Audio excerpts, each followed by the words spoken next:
it's Ash here coming at you today in Clash Royale, and today is a big day, ladies and gentlemen. We have a player now who has hit 7,000 trophies. Some people didn't think it would be done this season, earlier on the season, but now there's no doubt about it. We have a new trophy record. Of course, continues to be broken day after day, but I thought it'd be cool to share Hattie, aka Ruben, who's a player for Team K, so he's been around a while. Really good player, and the deck is actually really solid, and I think it will continue to be solid even into the next balance update, because surprisingly there was no Valkyrie nerf, and the Rascals are still pretty decent in this bait deck. So it's kind of a new version of the classic bait deck that I think you guys are really going to enjoy. Now the gameplay is something you're definitely going to enjoy, guys. So let's go ahead and start with Jack. Why not, right? Because Jack, everybody knows Jack. He plays the 2.6 Hog Cycle. I thought that Jack, or maybe Pompeo even,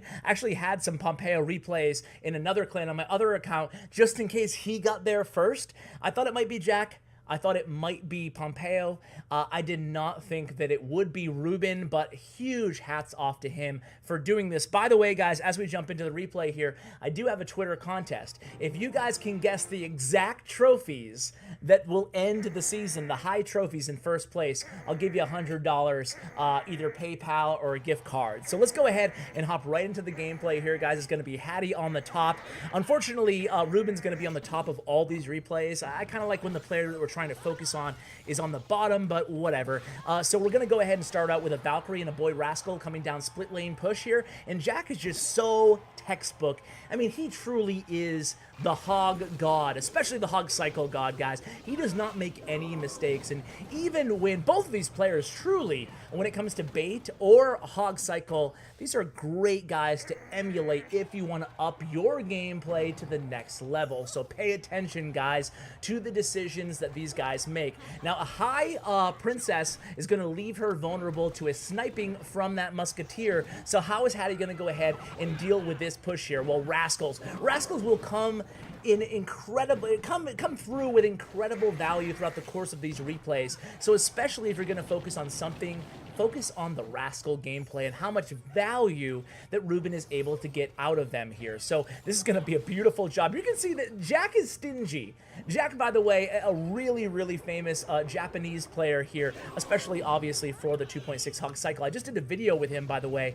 He's going to be very stingy on the defenses. When playing 2.6 Hog Cycle, you do not want to be taking any incidental tower damage. So he does a very good job of avoiding that here, using his cycle cards to his benefit, not only to keep his deck cycling so he can get to his next Hog Rider, but also to prevent any damage to his towers. Now here comes a nice little push here for Ruben in the left lane, but a very nice job there, freezing everything with that Ice Spirit and then using the Musketeer to finish off that push, which could have been trouble for, you know, average players, human players, but not for the god like Jack. Makes it look very, very easy and routine. Gets that fireball in there just in the nick of time, taking care of that princess. Gonna go ahead and send in that log against the Goblin Barrel as we go into, excuse me, double elixir time here. Now this is where the pace starts to pick up. This is where you're truly going to see these instinctual skills of both of these pros going mono head to head here. And here it comes. It's going to be a hog coming down the right lane, but Hattie just does a very good job totally clogging up that lane with the Valkyrie and then the boy Rascal, and then we are able to get that Goblin Barrel to connect for a second. I believe it got one stab in on that left tower, but here it comes. It's going to be full court press, and we're going to see a lot of nice damage on that left tower. Just 2 Spear Goblins and that Ice Spirit able to take that left tower down to 1724 HP on the left tower for Jack. Now here comes a big push for Jack. It's going to be a Musketeer, an Ice Spirit, a Hog Rider. Hog does get to the tower, but only gets 1 hit. There's a very nice job of cycling that Ice Spirit and then the log and having the Princess opposite lane along with a Valkyrie. A lot of defense there, a lot of strong defense. And again, catching Jack without that log in rotation, getting more damage onto that left tower, taking it down to 1289, guys. And we have 1416 HP remaining on his own tower. This is going to come down to it, guys. Both these players kind of chipping away at the diagonal towers of one another. Again, here comes the Goblin Barrel. No Juke Barrels just yet. yet, you're going to see that Ruben likes to consistently put that Goblin Barrel in that value spot, getting the most value, assuming the log is not played, and then he'll try to juke at the very end and pull it off. Spoiler alert. Here we go again, stopping that hog, and you're going to see here, especially towards the end of this match, that Ruben does a very, very good job of using his Goblin Gang as a secondary line of defense after the fireball comes down. There it is, perfectly as I'm talking about it, right? And he took no hog swings there. So certainly investing a lot of elixir into defense. But when you think about it, Ruben's offensive pushes aren't incredibly expensive. For the most part, he's just trying to send in that Goblin Barrel, trying to pair in the Ice Spirit here and there. He does let the Hog Rider get to that left tower. He's okay at this point with Jack splitting his damage on the tower, knowing that there's only nearing a minute and a half left in this match. So here we go again. Jack setting up with the Musketeer and the cannon there. Muskie goes down. The nice cannon's going to intercept that Valkyrie. He uses an Ice Spirit there. It's going to cause buy him a little bit of time, excuse me, allow that Musketeer to take down that Princess in the left lane. Now we have a Princess perched over. Jack's always going to be using that Fireball against the Princess, getting a little bit more chip damage onto the towers, and here comes a big push in the left lane. He does have Log ready, and this time he uses it. A little bit of a juke there, a little bit of a juke barrel, but check out this next one, guys. It's either the next one or the one after that. We are already 5 minutes into this match, but it's really awesome gameplay. Both of these players absolutely playing their hearts out here, guys. And here it comes, another Hog Rider, another predictive log here. An Ice Spirit's gonna freeze everything, and here comes the log for Hattie, and then the Goblin Barrel, the Juke Barrel in front of the tower. It's gonna take it down to 709 damage. Guess what, guys? That's going to put it in range of a max rocket and log to take the tower down, but it's not going to be easy. One final hog coming in for Jack. Here comes the log for Jack, and he prevents the damage. Now all he needs is a rocket and a log. That's all he needs here. He needs 8 elixir. He's at 6. He's at 7. Here comes the rocket. Here comes the log. Here comes the hog. The log connects first just by a split second. Oh, how close was that? And that could have been, that very well was, the deciding match on who would get to 7,000 trophies first. Jack or Hattie? Jack or Ruben? Really, really good match there. Two amazing players. What about Lava Hound? Let's kind of switch it up here, guys, and watch him against Ryan, who's a really good Lava Loon player here. And unfortunately, he makes a mistake, fairly early into this match. It's not going to cost him the game by any stretch, but he gives Hattie a lot of rocket value. So now we find out right off the bat that we're going against the Valkyrie version of Lava Loon. So you guys can kind of watch how Ruben handles this matchup. If you guys are bait players, not running NATO and not running Inferno Tower, how do you handle a matchup like this? It's a little bit more difficult than it would be if you had the bait version, which runs Inferno Tower or the Tornado. So here we go, a big push here in the left, guys. And this is what you want to do. You need to pressure that Lava Loon player or the Golem player as soon as they drop their big expensive tank. In this case, obviously the Lava Hound. So that's exactly what he does here. He doesn't get a ton of damage, but this is the mistake I'm talking about. Hattie drops the thanks here, and truthfully, that rocket plus the Princess is going to be able to deny every ounce of damage from that balloon and the Mega Minions. That was a really valuable rocket there. Princess able to clean up very nicely, and look at that Goblin Barrel. A perfect second Goblin Barrel, knowing that the opponent here, Ryan, was probably going to be anticipating it with the Valkyrie. So instead of getting no damage, he actually gets a few hundred HP off of that left tower with that smart decision making there on that Goblin Barrel placement, and that's what you guys got to try to work on too.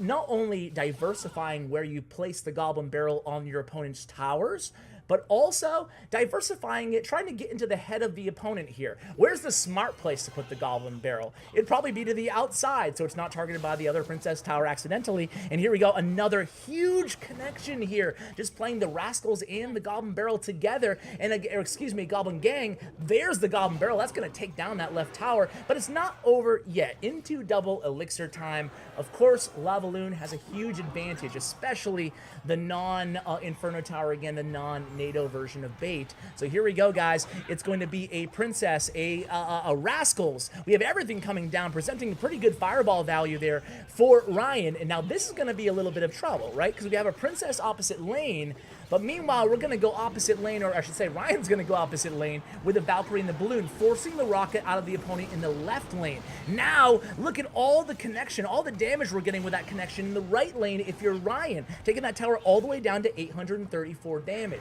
So it looked like a very easy match because of that early rocket, that miss, well, not the rocket, but for providing or presenting too much rocket value to Ruben in that circumstance. He's able to get a lot of damage, actually, to the opposite tower and make a little bit of a comeback here. So this balloon's going to be trouble. This rocket is going to be just in time. Oh, man, that was the game decider there. Now we just need to distract the Mega Minion. Very good job doing so, and that is going to do it. There's not enough time left. Although there was enough elixir, there wasn't enough time to get that fireball to that right tower, and there it goes. Another victory there for Ruben on his way to 7,000 trophies. All right, guys, let's watch a replay here against Leslie. Well, Leslie's a really good player, but there's no log in that deck. I'd rather see another replay against Log here, guys. You know what? Let's watch Bait versus Bait. Let's watch a mirror matchup of two players who are obviously incredibly gifted in the archetype. So here we go, guys. It's going to be Hattie at the top again, and here comes the Goblin Barrel. And at this point, of course, Ruben realizes, crap, it's a mirror match. What I want to do, guys, I want to show you 4 replays. So I'm going to put this one on double speed, especially in single elixir time, because this is going to be repetitive. Let's just say repetitive, because you're going to see both of these players absolutely just exchanging the same plays for the most part. Now, obviously, the decks aren't exactly the same. The player on the bottom here, KK19212, does have the Tesla version of the deck, but we're going to see a lot of like princesses at the bridge trying to chip away. I think both players realizing that the other player's always going to have login cycle for the Goblin Barrel, but that does not stop them from using the Goblin Barrel at every opportunity. Both of these players, and that should be a lesson for you guys at home too, right?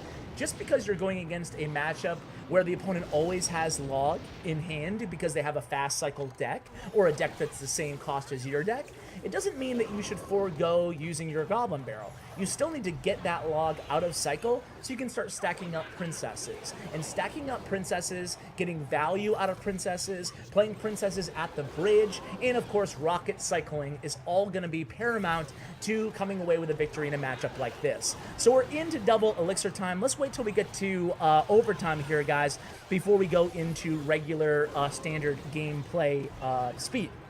So here we go. One thing that you will notice that Ruben does a lot, especially in matchups like this, is he plays his Rascals in the center of the arena on his side, obviously, not on the opponent's side, Ash.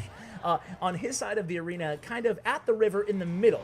That's not going to give the opponent any obvious log value. And here we go, you're already starting to see rocket cycles. And once that Ruben sees that rocket come down, he's going to start putting the pedal to the metal and start putting that pressure on, applying a lot of pressure. He tries to juke barrel. He does get one goblin survives, and that goblin, along with the girl Rascals, are going to provide tremendous value and really be the difference maker in this matchup. All we need now, again, is that rocket and log cycle, and this one will be over. You know what? We don't even need the log. We just need the rocket because the princess connected to that left tower. And there you go, guys. Again, if you want to, you can feel free to slow it down and watch it again if you want to, but truly it's a lot of covering the fundamentals that I spoke about there. Princess chip damage, always still you continuing to use your log against or your Goblin Barrel, and then of course the rocket cycle. Just don't get too aggressive on the rocket cycle or you could lose at the end, as we saw there.